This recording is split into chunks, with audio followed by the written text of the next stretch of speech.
हमारे शरीर के बहुत सारे लक्षण होते हैं। हमारे शरीर के बहुत सारे अंग और लक्षण होते हैं। उसी शरीर की अंग से उसकी लक्षण कैसे पहचाने, तो सबसे पहले चलिए बात करते हैं इंसान के कान और नाक की आकार कैसे हो और क्या लक्षण रहे तो वो कैसे हो सकता है, और वो उसकी कैरेक्टर कैसा है, उसकी आने वाली ज़िंदगी कैसे हो सकता है। यदि उभरे हुए हों, अगर किसी मनुष्य की कान, सबसे पहले कान के बारे में हम बात करते हैं, कान और नाक।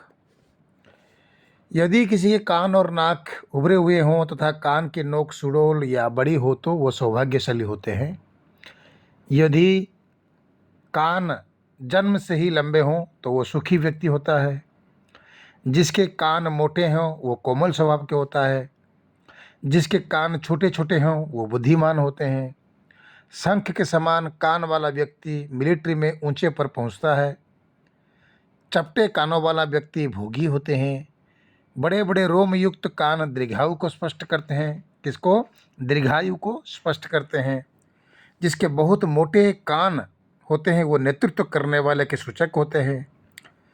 जिसके छोटे कान होते हैं वो व्यक्ति बहुत कंजूस होते हैं। जिसके कान सूखे हुए होते हैं वो दरिद्रता की निशानी होती है। जिसके कान लंबे और फैले हुए होते हैं वो क्रूर व्यक्ति का परिचय देते हैं। जिसके कान बहुत बड़े होते हैं वो व्यक्ति पूजनीय होते हैं। जिसके कान चिकनाई रहित होते हैं वो कमजोरी का सूचक होते हैं। स्त्रियों के कानों पर केस होना विधवापन का सूचक है। स्त्री के कान अगर लंबे हों तो वो अच्छे होते हैं। यदि 4 उंगली लंबी नाक हो तो वो दीर्घायु होते हैं। जिनकी नाक उभरी हुई हो वे सदाचारी होते हैं। जिसके नाक हाथी के समान रखने वाले होते हैं वो व्यक्ति भोगी होते हैं। जिसके नाक तोते के समान होते हैं वो व्यक्ति सुखी होते हैं।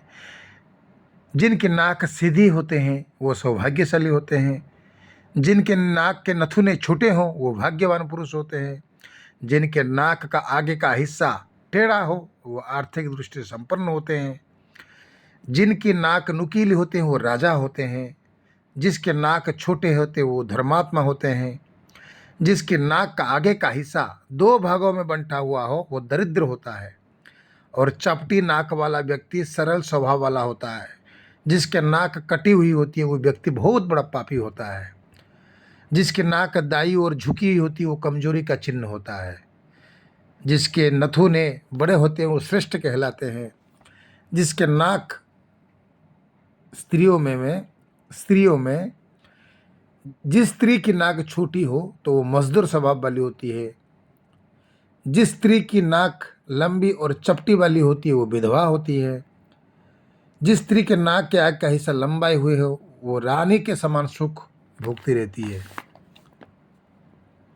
और जिस स्त्री के नाक के आगे की नोक पर काला तेल या मस्सा हो तो वो दुराचारिणी व्यभिचारी होती है। जिस स्त्री की नाक अत्यधिक लंबी होती है वो स्त्री सुखहीन होती है। वो स्त्री सुखहीन होती है। जिस स्त्री की नाक सुडौल और समान छिद्र वाली होती है वो श्रेष्ठता की सूचक होती है। ये हुए नाक और कान के लक्षण से इंसान को कैसे पहचाने। जय माई की।